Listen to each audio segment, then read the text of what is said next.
आम समाज में एक कहावत है कि भाई लीद खाओ तो हाथी की खाओ, कम से कम पेट तो भरेगा, गधे की लीद क्या खाना। ये स्थिति वर्तमान में संत रामपाल जी के 2014 में जेल जाने के बाद काल प्रेरणा से उनके कलयुगी परिवार की हो चुकी है कि भाई पाखंड करेंगे तो ढंग से करेंगे, आधा अधूरा क्या करना।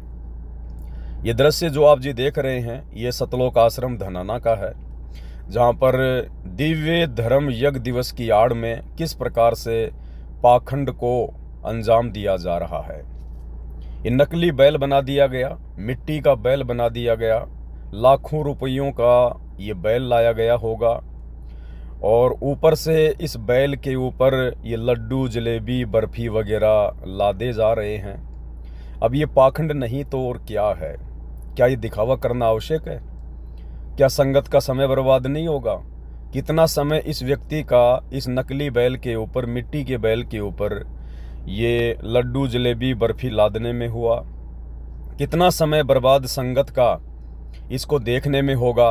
और कितना पैसा संगत का बर्बाद ये मिट्टी का बैल लाने में हुआ, ये मिट्टी का इंसान खड़ा करने में हुआ और ये इतना लंबा चौड़ा क्षेत्र बनाने में हुआ।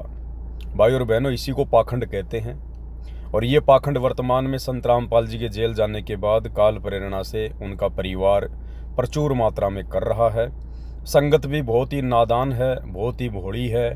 संत रामपाल जी के सत्संगों को ध्यान से सुनती नहीं, ज्ञान को आधार बनाती नहीं और ज्योति पाठ और दान के नाम पे पैसा देकर संत रामपाल जी के परिवार वालों को बढ़ चढ़ के सहयोग कर रही है। आने वाले समय में परिणाम दोनों को ही भोगना पड़ेगा, पाखंड करने वालों को भी और पाखंड में जो है सहयोग करने वालों को भी। अब आगे देखिए भाई और बहनों, किस प्रकार से ये इतनी जगह स्पेशल रंगोली के लिए बनाई गई है। क्या ये रंगोली बनाना संत रामपाल जी के भक्ति मार्ग में है? बिल्कुल नहीं है। अरे परमेश्वर तुम्हें होली दिवाली शादी विवाह के समय ये रंगोली आदि बनाने के लिए या सहयोग करने के लिए बिल्कुल मना करते हैं। ये तो काल की ड्रामेबाजी है। अब जिन माता बहनों ने ये रंगोली बनाई है, आप सोचिए भाई बहनों, कितने लंबे चौड़े क्षेत्र में ये रंगोली बनाई गई है। कम से कम आधा बीघा जमीन में ये रंगोली तैयार की गई है। उन माता बहनों का कितना अनमोल समय, जो समय आश्रमों में जाकर परमात्मा की ज्ञान चर्चा में व्यतीत करना चाहिए, आपस में शंका समाधान में व्यतीत करना चाहिए, बैठकर गुरुदेव भगवान की महिमा करनी चाहिए, शब्द गाने चाहिए, वो समय यहाँ पर इन माता बहनों का ये फालतू में काल की ड्रामेबाजी रंगोली बनाने में बर्बाद करवाया जा रहा है। भाई और बहनों, वर्तमान में गुरुदेव के जेल जाने के बाद सतलोक आश्रम मैनेजमेंट हरियाणा में और जो संगत है, जो उन लोगों के पीछे अंधी होकर चल रही है, जो उनकी ड्रामेबाजी में भरपूर सहयोग कर रही है, इन लोगों में किसी प्रकार का कोई अंतर नहीं है। केवल एक ठप्पा लगा हुआ है कि हम लोग संत रामपाल जी के भगत हैं। बाकी जो कर्म है, जो क्रियाएं हैं, जो सोच है, वो वही जगत वाली है। तो देखिए किस प्रकार से देखने वाले भी अपना अनमोल समय बर्बाद कर रहे हैं। और जिन माता बहनों ने ये रंगोली तैयार की होगी, कितना समय बर्बाद किया होगा और कितना पैसा भक्तों के ज्योति पाठ और दान का ये रंग वगैरह लाने में बर्बाद किया होगा। भाई और बहनों, इसी को कहते हैं काल प्रेरणा। और इस काल प्रेरणा में आज पूरी की पूरी संगत उलझी हुई है। संत रामपाल जी का कलयुगी परिवार उलझा हुआ है और ये ड्रामेबाजी आपको लगभग सभी सतलोक आश्रमों में देखने को मिलेगी।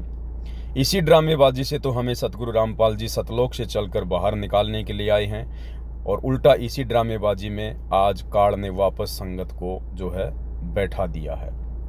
भाई और बहनों, सौभाग्य है हम सत्सेवक भाई बहनों का, जो परमेश्वर ने हमें साध संगतियों से जोड़ दिया और जिन काल की ड्रामेबाजियों को छोड़कर हम संत रामपाल जी की शरण में आए थे, आज उन्हीं ड्रामेबाजियों में सतलोक आश्रमों से जुड़ी हुई संगत को काल प्रेरणा से संत रामपाल जी के बेटा बेटी भाई बंधु रिश्तेदार स्टेट कोऑर्डिनेटर इन लोगों ने उलझा दिया है। और आने वाले समय में जैसा बीज ये लोग बो रहे हैं वैसा इनको काटना पड़ेगा। इनको शर्म आनी चाहिए कि हमारा बाप तो हिसार जेल में बैठा हुआ है, इस बुढ़ापे में अपना समय व्यतीत कर रहा है और हम यहाँ पर इन आश्रमों में भक्तों का दान का पैसा बर्बाद करते हुए ये क्या ड्रामेबाजियाँ कर रहे हैं। ये नकलीपन तो इस काल के लोगों की पहचान है। सतलोक के हंस, सतगुरु के हंस इस प्रकार से नकली रंगोलियाँ, नकली गाय भैंस बनाना, ना अपना समय बर्बाद करते हैं, ना अपने अन्य भगत भाई बहनों का समय बर्बाद करते हैं। तो भाई और बहनों, शुक्र मनाओ गुरुदेव भगवान का कि गुरुदेव भगवान ने हमें साध संगति से जोड़ दिया, परमेश्वर ने हमें सच्चा मार्ग दिखा दिया और हम इन सतलोक आश्रमों में जाकर ये ड्रामाबाजियाँ करने से बच गए, अपनी मर्यादा तोड़वाने से बच गए, अपने दान धर्म का ज्योति पाठ का पैसा बर्बाद करवाने से बच गए।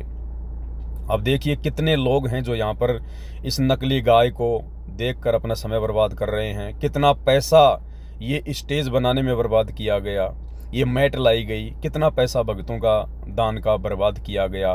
इसीलिए परमात्मा कहते हैं कि कुपात्रों को पैसा नहीं देना चाहिए, कुपात्रों को ज्योति पाठ और दान का पैसा नहीं देना चाहिए, केवल अपने सतगुरु को देना चाहिए। संगत ने सतगुरु के कलयुगी परिवार को, इन कुपात्रों को ज्योति पाठ और दान का पैसा देकर खुद अपने पैर के ऊपर कुल्हाड़ी मार ली है। अब कुपात्र क्या करेंगे? कुपात्रों के पास में सद्बुद्धि नहीं होती है, गुरु का आशीर्वाद नहीं होता है, काल प्रेरणा से वो इस प्रकार की ड्रामेबाजियों में केवल आपका पैसा बर्बाद ही करेंगे। अब ये पैसा बर्बाद ही है, जितना पैसा रंगोली बनाने में, जितना पैसा ये मिट्टी की गाय भैंस बनाने में बर्बाद किया गया है। एक दो दिन के बाद में जैसे ही इनका समागम समाप्त होगा, इस रंगोली को मिटा दिया जाएगा, समाप्त कर दिया जाएगा। जरा सी तेज हवा आई, ये सारा रंग उड़ जाएगा, जरा सी बरसात आई, पूरा रंग उड़ जाएगा। तो भाई और बहनों, ये वर्तमान में काल प्रेरणा भयंकर तरीके से सतलोक आश्रमों में हो रही है। और अगर बच सको तो साथ संगति की वीडियो देखो और बचा जाए तो बच जाए।